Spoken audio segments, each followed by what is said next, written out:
que é A Classe Média no Espelho, que foi um livro que eu fiz entre 2015 e 2018, né, porque teve muita entrevista, isso é um trabalho muito cansativo. Quem mexe com isso sabe exatamente o que isso significa, mas que me deu muito prazer. Eu acho que foi, enfim, eu fiz o melhor que eu pude. É difícil a gente terminar um livro com essa sensação, né? Fiz o melhor que eu pude, eu não conseguiria fazer melhor. Foi basicamente isso que eu senti nesse livro. E eu vou conversar um pouquinho com vocês sobre isso, mas antes eu gostaria de falar sobre um instante político, porque quer dizer, a gente está numa... É inacreditável, né?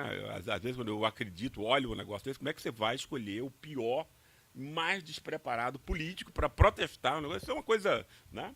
Quer dizer, a sociedade foi completamente imbecilizada, não é isso? Eu próprio disse isso já várias vezes, mas, enfim, às vezes quando você vê, apesar de você ter dito, apesar de você compreender as razões daquilo, você não acredita ainda que a coisa possa ter chegado a esse ponto. Você simplesmente entregar todas as coisas aos seus inimigos, você roubar o futuro de 200 milhões de pessoas, etc.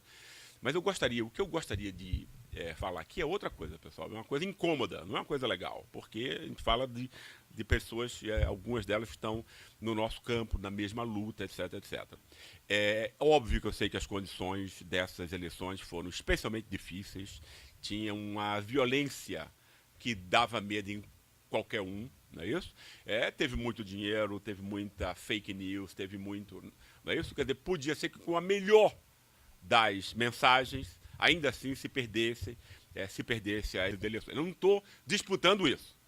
Agora, fora isso, a discussão foi muito mal feita. A esquerda foi, para mim, burra, para dizer o mínimo, porque eu poderia dizer pouco inteligente, mas eu estou em família, que eu posso ser bem, né? Foi burra e foi incapaz, para dizer o mínimo. Quando você opõe democracia e fascismo como uma bandeira política num país como o Brasil, dá vontade de perguntar para esse pessoal, você mora onde? Na Dinamarca? É isso? Né? Porque de fascismo, 80% ou 50% certamente já está acostumado desde que nasceu. Né? O fascismo prático. Ódio, humilhação, ausência de direitos, a polícia chegando esculachando na sua casa. Falando de fascismo para quem, companheiro? Uma campanha de classe média, né? Certo? Montada, eu estou falando da campanha nacional, montada para falar para dinamarqueses, os pianos e tal. Enquanto a gente tiver esse discurso superficial, imbecilizado, colonizado pela direita, a gente vai perder para a gente as mais despreparadas possíveis. Um pouco isso que eu gostaria de dizer, esse desabafo. E um pouco isso tem a ver, obviamente, um pouco não, tudo isso tem a ver com o livro sobre a classe média. Não é isso? Que, obviamente, foi uma política de classe média, feita por pessoas de classe média. E o fato de ser de esquerda era mínimo. A ausência de convergência entre essas pessoas é mínima. Né? É mínima. Tá? E o fato de eu estar morando em São Paulo deixa, para mim, isso mais óbvio ainda. É a mesma classe, as mesmas crenças, etc. Né? E você se escolheu dois partidos aí, PSDB e PT, é a mesma coisa, basicamente. A mesma linguagem, pelo menos, entende? E eu acho que isso foi a causa, né? Uma causa importante, pelo menos, dessa debacle. E eu acho que você tem que dizer agora, se eu já dizia as coisas sem papas na língua, pelo menos eu tentava isso, eu vou dizer mais ainda, entende? Não é porque isso atrapalha a vida de cada um, não é isso? Entende? Uma bobagem dessa, né? Acaba com a vida de muita gente, né? Expulsa do país uma série de gente, empobrece uma série de gente, entendeu? Quando eu penso em ideias, eu não estou pensando, a pessoa ali, puxa vida, seja educado com ela, entende? O que me importa é o seguinte, essas bobagens que estão saindo da boca desse sujeito, está desempregando quantos? Está humilhando quantos? Está desempoderando quantos? A única pergunta que eu faço. Ou seja, então a esquerda entre nós vai estar precisando, né? Porque é uma esquerda ainda arrogante. O que dá raiva é que é arrogante, não tem humildade para aprender. Né? Há uma diferença importante entre ambição, pessoal, e arrogância. Né? Ambicioso eu sou muito, né? E até de uma forma que eu sei que deve ser patológica. Né? Eu sempre achei que se você trabalhar muito, de repente você faz 10% das suas ambições. Né? Agora, você tem que ser humilde. para você poder fazer coisa boa e grande, humilde, senão você não faz. Né?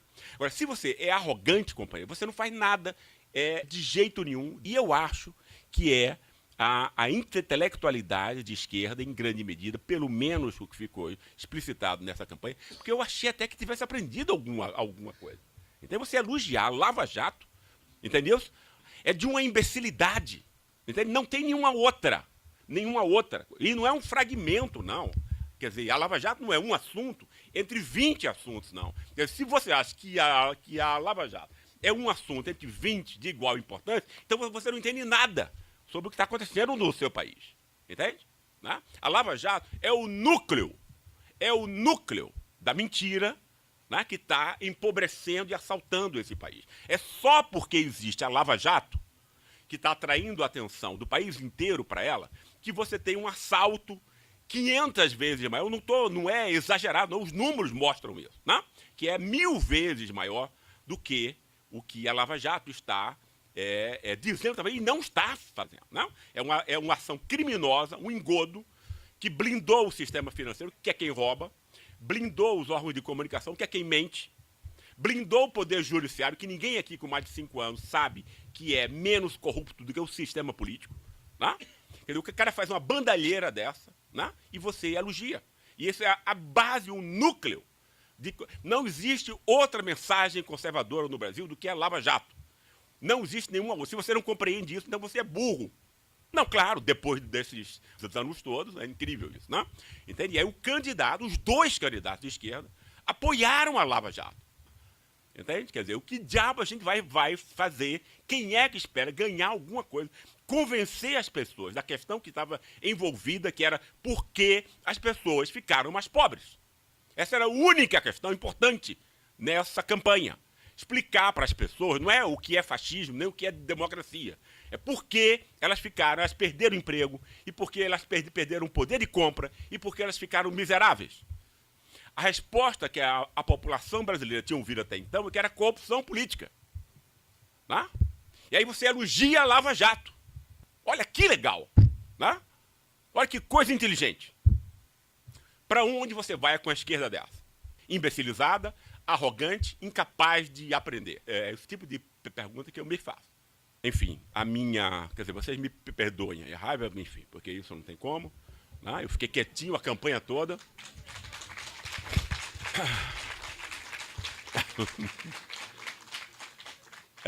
E tem tudo a ver com o que a gente vai falar sobre o livro agora. Agora sim, vamos começar a entrar no outro campo aqui. Como foi que eu fiz esse livro, né? Quer dizer, qual é o interesse dele? Obviamente, eu quis fazer um projeto que eu tenho, me dedicado a ele e que tem a ver com uma ideia que eu tenho de que o Brasil é interpretado, primeiro, de uma forma só, tanto pela direita quanto para a esquerda. A prova é exatamente o que a gente tinha discutido antes. Não existe várias interpretações, existe uma interpretação. Uma. Por quê? A gente tem que ver que diabo é uma interpretação sobre a sociedade. Aquela que vai juntar, encadear as questões, e não isso significa que você deva iluminar um fragmento da realidade apenas.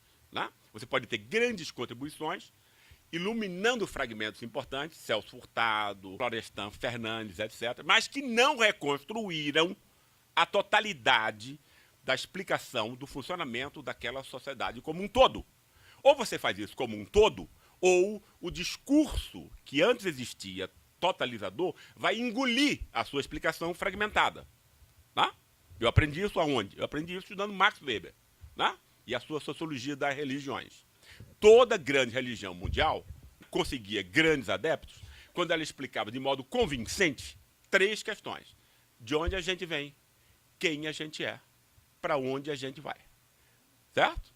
Se você não responde isso, você não tem uma teoria. Ok? A gente está aqui no curso de ciências, certo? A gente sempre acha o quê? Cada cabeça uma sentença, cada um tem uma teoria. Isso é mentira. Tá? Não tem nada a ver.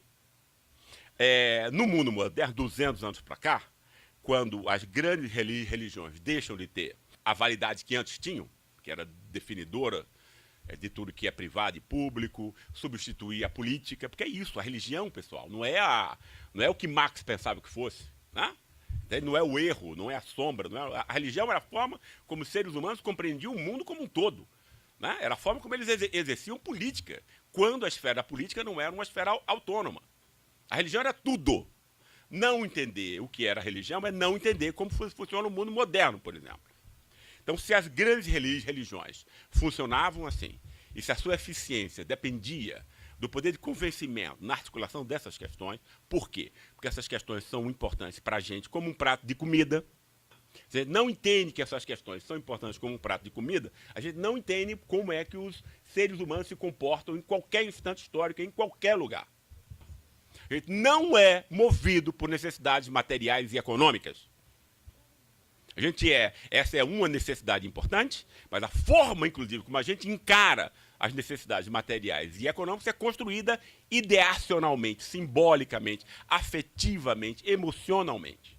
No mundo moderno, de 200 anos para cá, o que é que as pessoas fazem? O que é que acontece com a sociedade moderna? Elas inventam um mito nacional, a gente pode chamar isso de mito, o que quer que seja e tal, mas cada uma constrói isso, respondendo essas mesmas questões, usando a ciência agora, não mais a religião, como base para isso. Todo o comportamento de todas as classes, de todos os indivíduos, são perpassados por essa mensagem. Senão, a gente não entende o que diabo acontece no mundo. Indivíduo não cria nenhuma ideia. Indivíduo não cria nenhuma emoção, nenhuma moralidade. Isso é uma imbecilidade do liberalismo dominante, que usa isso inflando os egos dos incautos, dizendo que você é poderoso, você pode tudo, querer é poder, escolha a sua vida, escolha o seu valor e tal. Só um imbecil acredita nisso. E as propagandas de uísque e de cigarro, não é isso? Tá? Isso não existe, tá? Contando para vocês. O indivíduo não cria nada, coisa nenhuma. Ele recebe pensado da sociedade e vai entrar não só na cabeça, mas de um modo muito pior, muito mais insidioso, nos afetos pelo sangue, de modo automático, por emoções e afetos. É assim que a sociedade funciona. Então é extremamente importante, né, você discutir essas ideias que são dominantes. Você não está falando de coisas que vão ficar nos livros, você está falando de coisas que vão decidir toda a sua vida, em todas as dimensões. Então, nesse sentido, o Brasil tem uma teoria só, umazinha, não tem duas, é só uma, tá? E ela articula esses 3 P's, né? Que é personalismo, vem de Portugal e tal, não vou repetir esse negócio aqui, já fiz isso, é uma ideia idiota, basta você ler o Elite do Atraso que você percebe isso. Aí essa ideia idiota de que o brasileiro tem essa corrupção de Portugal, né, e todo mundo é ladrão e tal, claro, você tem que humilhar o povo, não é isso? A elite tem que oprimir, moralizar a opressão, senão ela não ajoelha o povo inteiro, porque e não pode meter a mão no bolso dessas pessoas, não é isso? É para isso que essas ideias foram montadas.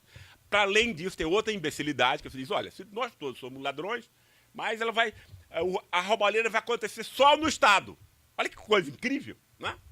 Não é isso? Não passou pela cabeça de ninguém, sim, mas, pô, se todo mundo é ladrão, então no mercado não. Então, para quem é proprietário e dono desse mercado, né? Olha, eu estou roubando e é invisível. Eu estou roubando e ninguém percebe. Né? Eu estou roubando e ninguém diz que é roubo. É negócio, é trabalho honesto e tal. Né? Pô, legal, né? Patrimonialismo, essa besteira, né? Que a esquerda acredita até hoje. Que elogiar Lava Jato é acreditar nessa imbecilidade de patrimonialismo. Certo? Não é só para evitar pegar um tema incômodo no público e tal, no ambiente eleitoral. É porque acredita nessa bobagem, né? Nesse lixo, burrice, incapacidade. E além de burrice e de incapacidade, arrogância, né? Incapacidade de aprender. Né? O terceiro ponto, o populismo. Não só a roubalheira de todas as questões vem do Estado, como também esse povo, coitado, imbecil, vem do campo para a cidade, acostumado a obedecer, nunca foi na USP, nem nas universidades montadas a partir desse modelo, não é isso? Então não sabe nada como funciona o mundo.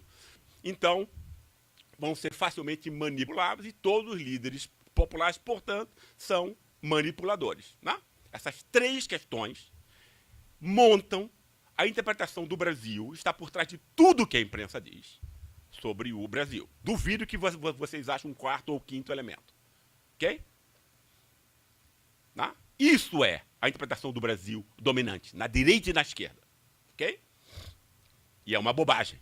Né? Se é uma bobagem, qual é a interpretação verdadeira? Né? Qual é aquela que denuncia o poder? Não é isso? Como a gente constrói isso? É isso que eu venho tentando fazer. Eu acho que eu estou fazendo em alguma medida. E esse livro sobre a classe média é um dos capítulos, é uma das etapas desse empreendimento. Claro que a classe média é uma classe extremamente importante. Por quê? Porque a classe média, né, eu trabalho com essa ideia de que o Brasil tem 4 grandes classes, não é isso? E que, para que a gente compreenda qualquer coisa no mundo, você tem que pensar primeiro na classe. Né? Tem nada, seja comparável, nem importância, nem significado teórico com a classe social, desde que você não entenda a classe nem como o liberalismo, nem como no marxismo vulgar, como uma dimensão econômica. Porque aí você aí a classe não serve para coisa nenhuma. Você acha que classe é o lugar na produção ou a renda que você recebe, então você não sabe nada sobre a classe e esse conceito é inutilizável. Né? Não explica nada. Zero. Né? Você vai confundir coisas e não vai saber como o mundo funciona. Classe você tem que pensar como? Classe é a formação afetiva, emocional de indivíduos com um aparato diferencial para competir no mundo. Reprodução de privilégios. Pode ser positivo ou pode ser negativo. A elite, que vai, no fundo, reproduzir capital econômico, títulos de propriedade, pouquíssima gente entre nós, mas é pouco mesmo. 1% num país como a Alemanha. Aqui é 0,0,0,0. Que é realmente elite. Elite é o latifundiário, que é o eleitor aí do... Não é isso? Porque ele reflete, ou seja, uma classe de assassino, uma classe historicamente. As classes se constroem historicamente. E a nossa elite agrária, ela é historicamente formada por assassino, né, e ladrão de terra. Não é isso? Até hoje.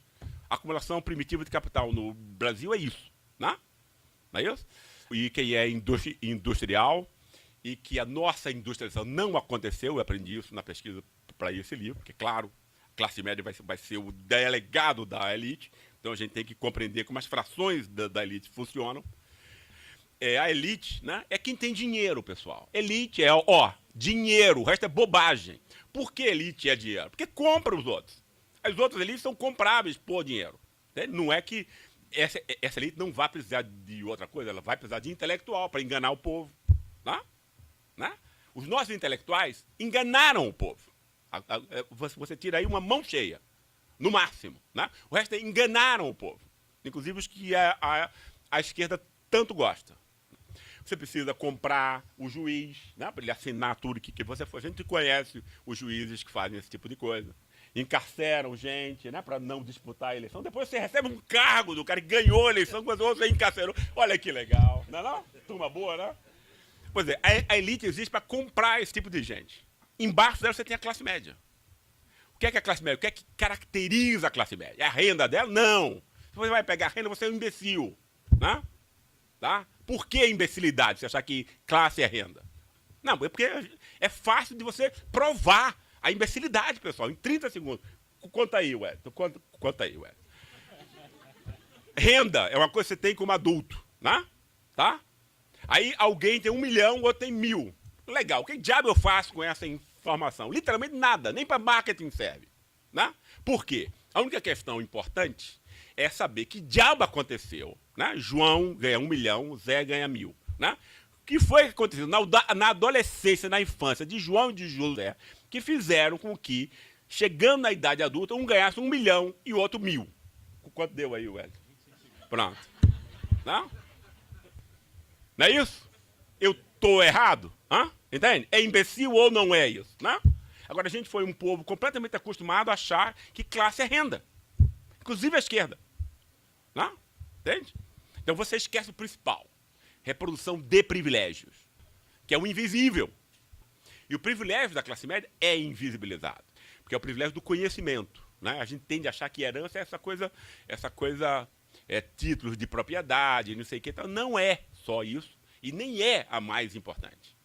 Quer dizer, a classe média vai receber de presente, desde o berço, os atributos do conhecimento. Por que o conhecimento é tão importante quanto o dinheiro no capitalismo? Primeiro, porque a maior força produtiva do capitalismo é o conhecimento. Depois, você não exerce nenhuma função relevante, seja no mercado, seja no Estado, sem conhecimento.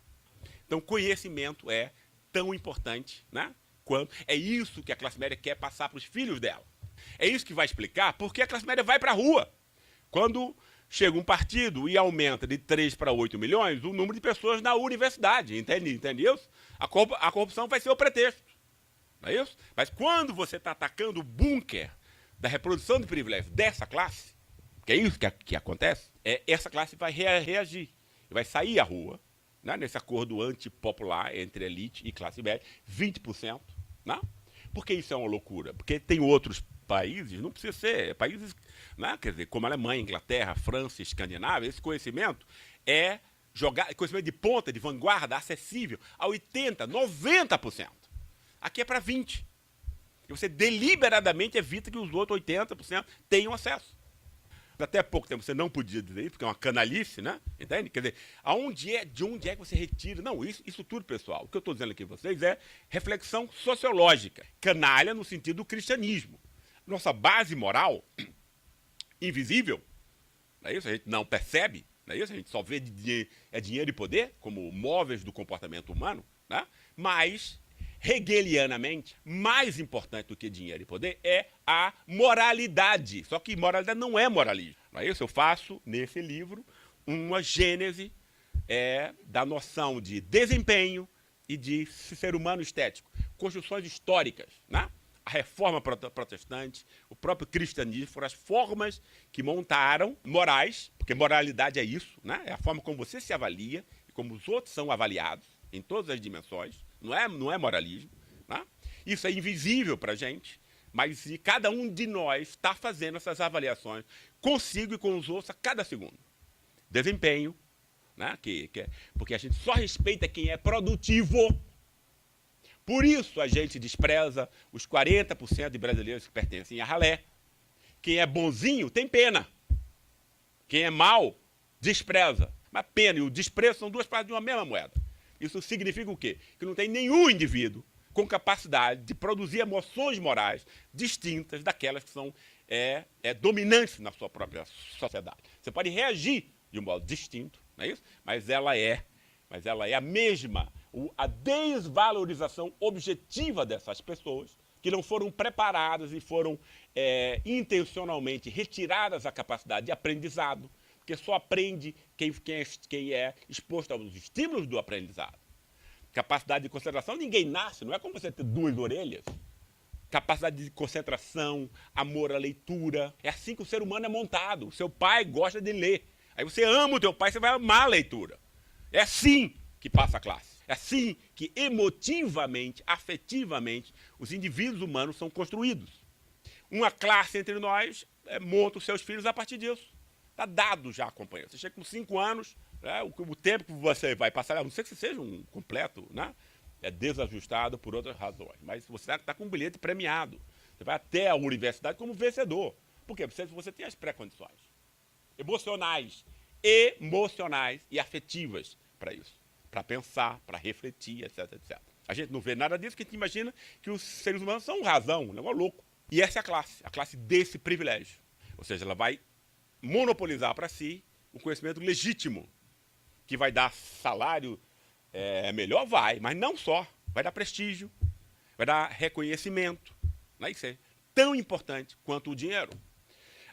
O que a classe média, então, ela vai ter raiva quando tiver qualquer política que possa diminuir a distância de classe entre nós? Não é só porque o cara vai para a universidade e pode roubar. Isso é racional, né? Isso é uma extrema maldade, né? Canalice, né? Porque, de novo, no cristianismo, o canalha, objetivamente, pessoal, ou seja, um conceito empírico de canalice, é o cara que odeia o frágil. Não existe nada pior no cristianismo do que você ter esse ódio covarde ao frágil, que é o que a nossa classe média tem. Mas aí, como como esse discurso, como essa ideia, em termos de discurso público, é inaceitável, você tem que montar um pretexto. A corrupção é isso. Mero pretexto. O diabo que a esquerda está em volta nisso até o pescoço. Candidato que deveria denunciar isso diz que é legal. A Lava Jato aceita que é o... Você vai mudar isso aí quando? Você vai denunciar isso quando? Como? Então é uma coisa que é disseminada na classe média como um todo, direita e esquerda. Que a esquerda é de classe média. E é do moralismo postiço da classe média. Não conhece o povo. Tem a menor ideia da vida do povo. De quem eu sou para estar dizendo isso. Primeiro, eu não venho da classe média, eu sou classe média agora. Depois eu passei 4 anos da minha vida estudando esse pessoal. Isso é humildade, pessoal. É você chegar e dizer, não, eu não sei quem são essas pessoas. Como é a vida delas, eu não sei como é. Isso é humildade. Você pode ter ambição, eu quero explicar como esse pessoal se comporta. É uma senhora ambição. Você precisa ser humilde. Mas eu não sei, eu tenho que aprender. Como é que você aprende, entendeu? Foram 4, 5 anos de trabalho intenso que a política de classe média não faz. Não sabe como é, não sabe como funciona, não sabe quem essas pessoas são e acha que sabe. Aí fala, como na Dinamarca, não é isso? Olha, pessoal, como? Não? Vocês não querem a democracia? Puxa vida, é tão mais bonito. Não? Vocês vão optar pelo fascismo? Não é isso? Olha que coisa legal, não é isso? Essa classe média, que vai ser montada nisso, e ela vai se aliar à elite nesse esquema de dominação sobre os pobres, portanto, não é só uma exploração econômica. Não é isso só que o pessoal quer. Não é? A classe média vai se associar à elite no prazer patológico, doente, sádico, masoquista, né, de humilhar o pobre. Por isso, vem da escravidão. Né? Porque a escravidão não é só o domínio econômico sobre o escravo, é o ódio ao escravo. Né? Você vai desenvolvendo em você. Por conta disso, não vem de Portugal. Portugal não tinha escravismo. Né? O senhor de escravo podia até ser português. Né? Como eu fico brincando, torcer pelo Vasco da Gama, né, Hélio? Gostar de bacalhau, alicrina, isso também. Ele não é mais português. Ele pode até falar português, pode cantar as musiquinhas, mas ele não sente, nem se emociona, nem vê os outros seres humanos como português, mas vê por quê? Porque ele está emaranhado nas relações escravocratas. Ele vai sentir como o senhor de escravos, que nenhum outro português sente. Então ele não é português, ok? Ele é um escravocrata. Então ele vai ter que humilhar 24 horas o seu escravo, por exemplo. Aí ele vai começar a ter prazer nisso. Aí imagina quando o escravo chegou um governo e dá 70% de aumento, de um salário mínimo. Não, mas aí o cara, aí a mocinha lá dessa classe vai na loja Zara, não é isso? Que a classe média compra à vista e tal, aí compra uma sainha, coitadinha. Né? Em 24 meses, a única sainha que ela tem para sair no sábado, não é isso? Aí a senhora de classe média olha, opa, não uso mais essa saia, nunca mais. É ou não é? Não é isso? Ou seja, não é só o acesso à universidade. Essas pessoas não podem estar no mesmo lugar. Não podem estar consumindo as mesmas coisas. Não pode estar andando de avião. Tem que estar no sal, porque você quer o mal delas. Você quer que a polícia mate. Você quer ver na hora da faxina em casa e depois tchau. Não é isso? Sem isso, a gente não entende como é que se forma esse tipo de classe média. Foi essa história que eu quis montar no livro. Como foi que eu montei esse livro? Primeiro, de onde vem essa moralidade da classe média, que obviamente não é brasileiro isso, mas isso vem, ou seja, nós não somos, isso aqui não é como essa nossa concepção sobre o Brasil ensina, diferente da França e da Inglaterra nisso. Na França, na Inglaterra, as pessoas também se avaliam umas às outras pela ética do desempenho ou pela ética da sensibilidade. A sensibilidade é aquele negócio, sou espírito, é tão espiritual, que é aquele negócio assim, você vai no restaurante francês, né? Você paga uma baba, não é isso? Aí vem quanto de comida? Pronto, é exatamente isso, né? Tipo assim, olha, eu sou tão espírito que nem comer eu preciso, né? Tô aqui cheirando, tal, né? Tá achando bonito, aquele negócio estético, né? É uma relação estética com a comida. Isso é que é. Aí você vai se considerar o quê? Superior àquele caboclo que pega aquele bifão gorduroso, não é não? Cheio de batata, aquele negócio, pronto. Esse é um animal, você vai dizer, olha aí, né? Entendeu? Né? Gosta de cachaça, cerveja barata, a gente não. Só francesinho, vinhozinho, né, ué? Hein? Mas a classe média vai montar essa moralidade, portanto, né? Que não tem a ver com dinheiro apenas, a partir dessas dimensões.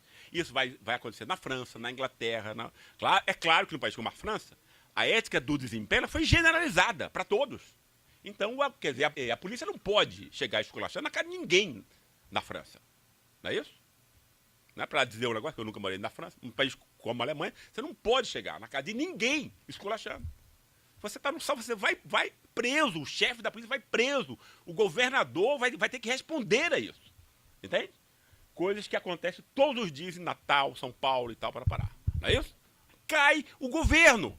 Por quê? Porque você está sendo injusto com o cidadão. Por quê? Porque a lei diz que ele é cidadão? Não.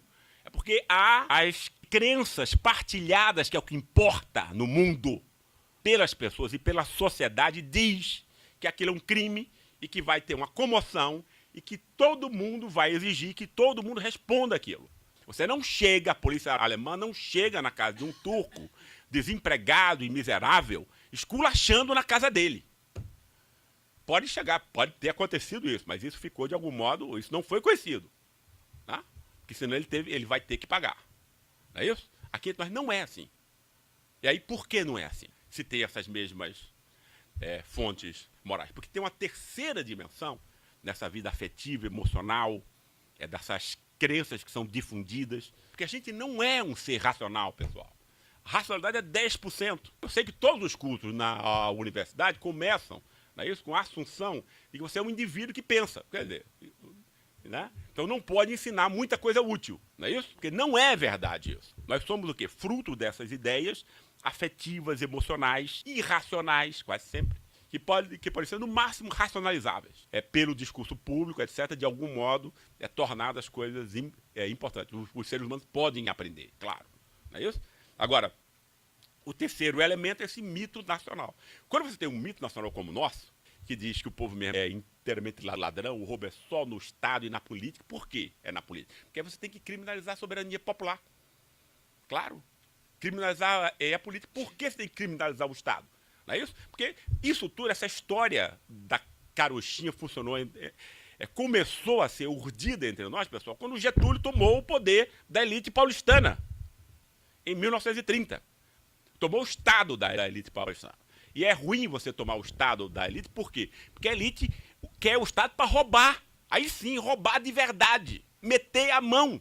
Aí quando você quer o Estado para você roubar, que não pode ir nada para o povo, não é essa dívida pública. Não é nem dívida, nem é pública. Não é dívida porque não tem contraprestação, é 98% de juros sobre juros.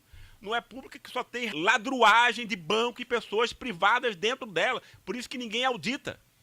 Para isso que tem uma imprensa que é dessa elite, que nunca vai tocar nessas questões. A boca de fumo da corrupção do Brasil, pessoal, é o Banco Central.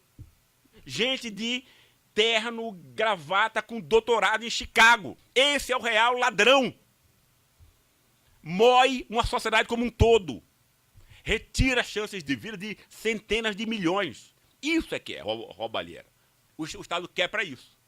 E montou toda essa estrutura para que isso ficasse invisível, porque no fundo é a perpetuação da República Velha que a gente tem nesses últimos 100 anos. E que diabo é a República Velha? O Estado, para mim, eu estou dizendo como se fosse a elite, não é isso? O Estado, para mim, para eu roubar, só eu, né? E sem voto. Por que você prende Lula? Ué, não é isso? Você tem que prender o representante dos pobres. Claro, os pobres não podem ter representação. Pronto. É isso.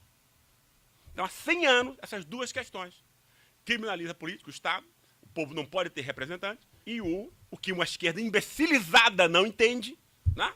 O roubo é feito pela elite. Quem rouba é a elite. Quando você diz que a Lava Jato tem alguma coisa positiva, você está dizendo que a elite tem razão.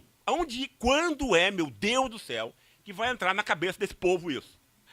A elite ela vai se montar como? Né? Quer dizer, no fundo, um país desenvolvido, pessoal, quando ele é muito grande como o nosso, ele vai precisar de duas coisas. Indústria e educação. Claro que tem outras coisas importantes, não estou querendo dizer isso. Mas para organizar o raciocínio, você pergunta, o que é mais importante? Aí você organiza o pensamento. O que foi que aconteceu com a gente na indústria e na educação? Se a gente fosse a Austrália, aí bastava ter esse latifúndio aí. Mas não é a Austrália. A Austrália tem 10 vezes menos gente. Como é que você vai empregar esse povo? 200 milhões. Tem que ter indústria, diversos tipos, de alta tecnologia, que vai empregar pouco, mas tem que ter de pouca tecnologia, que vai empregar muito, mas ao menos é um salário, ao menos é um emprego. E o que foi que aconteceu com a nossa indústria? A fração industrial do capitalismo é o que dá a face racional do capitalismo como sistema econômico. Por quê? Ora, pense no Henry Ford, que inventou a produção em série, né? Eu esqueci o nome agora, o diabo daquele negócio que vai rolando, a linha de montagem.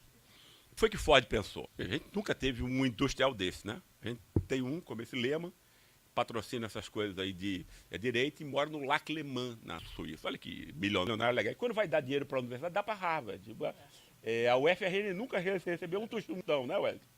Olha aí. Mas esse cara fez o quê? Ele disse, olha, eu vou produzir carros.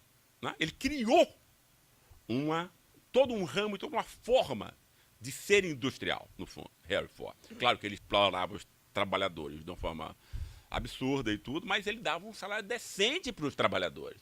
O trabalhador americano, começo do século XX, podia comprar um carro, um Ford Bigode T, só a elite aqui podia. Ou seja, o que foi que ele pensou? Um cara inteligente. Olha, eu sou vendedor de carros, eu quero vender muito carro, eu tenho uma linha de montagem, não vai ser só para uma pequena elite, tem que ser um negócio popular, não é isso? Então eu vou dar salário bons, decentes para os meus trabalhadores. Eles vão trabalhar contentes e vão poder comprar meu carro. Simples assim. Isso inspirou, tem todo um ramo industrial americano, é assim. Nos Estados Unidos é tudo muito dividido, né? Aí tem a coisa dos negros, tem a coisa do branco, tem a coisa de seguir para parar. Mas tem um ramo que era, antes que a Europa fosse social-democrata, a grande parte da população americana tinha acesso a bens de luxo, bens de produção durável, desse tipo de escolha. Por que a gente nunca teve gente assim aqui? Não é isso? Essa é uma questão importante, né? Porque depois a classe média não é uma classe, ela não é obviamente classe trabalhadora, como o marxismo vulgar diria, não é isso? Né? Mas ela não é uma classe independente, digamos assim, como a classe dos proprietários é. Ela depende dos proprietários. A função dela é ser delegada dos proprietários, no mercado, no Estado e na esfera pública. É claro que vai ter contradições aí, claro. E aí, os nossos industriais, a nossa elite rural, a gente sabe de onde vem, né? Bandido, não é isso? Assassino e ladrão, não é isso? Essa é a classe rural que nós temos. E é a classe que aprendeu e que até hoje é assim. Vocês sabem disso. Essa elite vai se juntar com a elite comercial financeira, que também não tem interesse a longo prazo, que é só o saque e a rapina, não é isso? Porque se você comprar o país inteiro e o país ficar miserável, então você pode pegar esse fundo de investimento aí e acabar com a Turquia, acabar com outros países e tal, entende? Né? Você não vai ter, nessas frações aqui, você não tem interesse real, racional, de longo prazo, que seja comungável com o interesse da sociedade como um todo. Né? E a indústria, que poderia ter, não à toa, foi sempre a grande ilusão da esquerda. Né? Uma associação desde o Partido Comunista, uma associação com a fração industrial, juntando trabalhadores e fração industrial. Sempre tomou na cabeça, não é isso? Até a última tentativa foi de Dilma. Por que a gente não tem uma classe de industriais, como Henry Ford? Por quê? Ora, esse pessoal todo que veio para cá começou a ganhar uma grana em São Paulo. São Paulo era, em 1910 já, um grande centro industrial em termos globais, mundiais. Tinha 600 mil pessoas lá e 300 mil proletários. Italianos, espanhóis, etc. E começou a produzir muito, ganhar muito dinheiro. Ganhar mais dinheiro, relativamente, do que a elite agrária. Mas nunca peitou o arranjo da elite agrária. Juntamente, elite agrária e fração comercial financeira do capital. Né? Por quê? Era um pessoal todo ele estrangeiro. Toda a classe de industriais entre nós foi montada a partir dos importadores e exportadores. Matarazzo, Cresp, Weissflock, Klabin, etc. São esses caras todos estrangeiros. Tinham mais interesse no país de origem do que no país que os havia enriquecido. Né? Matarazzo e o Cresp, paradigmaticamente, apoiavam a Itália fascista, etc. Para não ter nenhum interesse no Brasil. Então, essa elite nunca peitou, nos seus próprios interesses de longo prazo, o arranjo das elites agrária e comercial financeira. Né? Ao contrário, os filhos dos Matarazzo casavam com a elite rural. Eles mantinham um arranjo de classe, onde mesmo a indústria sendo, nessa época, a fração exponencialmente mais importante em termos econômicos, poderia ter feito, como foi, porque se você não tem um desenvolvimento econômico decente sem uma forte fração industrial de capital. Né? Ela vai estar quase sempre associada ao Estado. Aliás, é uma mentira do liberalismo. Nunca existiu, em nenhum lugar, nenhum capitalismo liberal, ou seja, sem ter sido montado pelo Estado. Montado pelo Estado. O capitalismo inglês foi montado pelo Estado. A rainha Elizabeth I montou a indústria. Criou uma marinha para proteger os mercados. Claro que era um capitalismo comercial, mercantilista e tudo. Né? Foi o Estado. Nos Estados Unidos, a mesma coisa. Não vou entrar nessa questão aqui. Leva um outro atalho. Né? E aí a gente foi condenado a quê? Sem uma classe industrial que não aprendeu historicamente a entender e a representar os seus interesses de fração. Você vai ter o quê? Quando houve industrialização, ela vai ser por interposta pessoa. O Estado, na época de Getúlio, depois nas multinacionais, com a ditadura militar. Então você não teve uma industrialização sem industriais. Então você tem o quê? O predomínio dessas frações retrógradas do capital, elite agrária, financismo, né? As duas montadas em quê? No saque e na rapina de curto prazo. Vão ter como grande aliado o quê? Na classe média. Porque eu aprendi o quê? Na classe média, as principais contradições não são as horizontais. Que eu achava que fosse. Inclusive, na elite do atrás, eu estava começando a ler essas entrevistas e tudo, e fiz uma análise das frações horizontais na classe média. Mas eu fui aprendendo e vi que o quê? A contradição principal ela é vertical, ela é uma hierarquia. Tem uma alta classe média e uma massa da classe média. Né? Como eu não quero ficar usando essa coisa com renda e tal, estou misturando aí baixa e média, classe média, sobre o critério de renda no critério de massa da classe média. Não é isso? E a alta classe média, que antes de morar em São Paulo, eu confesso a vocês, não sabia nem quem era. Né? Eu comecei a ter amigos, inclusive de esquerda, advogado e tal, claro, né? Ganhava uma grana, ninguém ganha 200, 300 mil ao mês. Mas não é proprietário, é alta classe média. Uma pessoa dessa em qualquer outra cidade é o ricão da cidade, né? Entende? Né? Mas lá é mais um, tem centenas de milhares. Entende? Essa é a alta classe média. O CEO de um banco, pessoal, não é o banqueiro. Né? Eu tenho aqui entrevistas com o CEO de um banco, que é muito boa. Aliás, esse livro está muito bom, vocês deveriam comprar. Vai, né? Era. O cara é o quê? O cara é CEO de um banco, ganha uma grana boa, né? É claro que você começa... Por exemplo, Meirelles tem quase 1 bilhão. Aí claro que são... Né? Claro que com a quantidade, porque dinheiro é quantidade, não é isso? Com a quantidade de dinheiro e de interesse, você passa de uma classe para outra. As fronteiras são fluidas, né? Mas um CEO, ele está ali por quê? Ele está ali por causa do conhecimento dele. Ele aprendeu a esticar como você engana e moe os seus clientes, não é isso? Não é? Porque o capitalismo financeiro é fraude pura, ou alguém tem alguma dúvida disso? Ladruagem, entendeu? Quer dizer, a máxima do capitalismo financeiro, pessoal, é aquela inversão da frase de Marx. Né? Não é trabalhadores univos, é sonegadores de impostos do mundo todo, univos. Não é isso? Mas, sério, é exatamente isso. Não é piada. Paraísos fiscais, fluxos paralelos de capital, etc. Né? Sim, o CEO.